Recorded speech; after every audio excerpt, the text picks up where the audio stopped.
మెదక్ జిల్లా నర్సాపూర్ మున్సిపల్ పరిధిలోని 4వ వార్డు 5వ వార్డులలో ప్రచార నిమిత్తం మనిషికి ఒక్కరికి 100 రూపాయల చొప్పున ఇస్తామని అందరూ తప్పనిసరిగా ప్రచారంలో పాల్గొనాలని ఓటర్లను కాంగ్రెస్ నాయకులు డిమాండ్ చేశారన్నారు.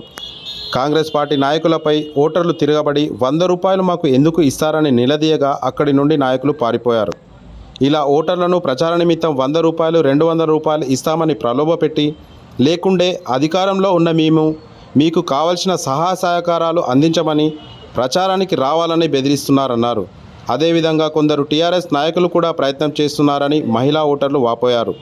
ఇలాంటి ప్రలోభాలకు గురి చేయడానికి ప్రయత్నిస్తున్న కాంగ్రెస్ మరియు ఇతర పార్టీలకు ఓట్లు వేయమని, ఓట్ల కోసం ఇంటి ముందుకు వస్తే చీపురు కట్టలతో కొడతామని హెచ్చరించారు.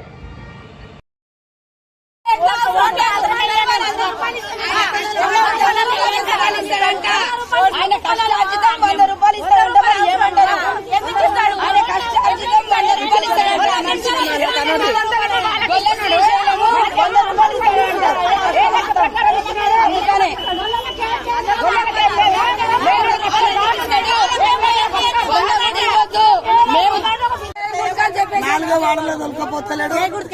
చెయ్యి గుర్తుకు వేయము, ఏ గుర్తుకు వేయము, రద్దు చేసి పడేస్తాం. ఇక గవర్నమెంట్ ఏదయ్యము, చెయ్యి గుర్తు కూడా వేయము, దేనికి వేయము, రద్దు చేస్తాము. మీరు అట్టలే గిలగిలాడి కావద్దు, మమ్మల్ని వద్దన్నారు.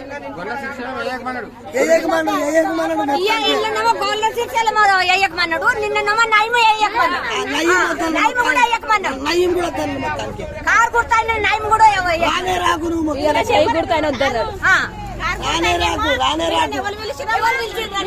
ఏం పనికి వచ్చినావమ్మా?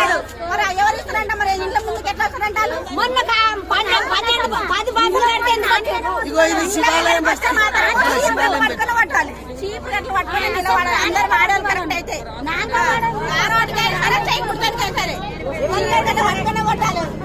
వచ్చింది రేవంత్ రెడ్డి.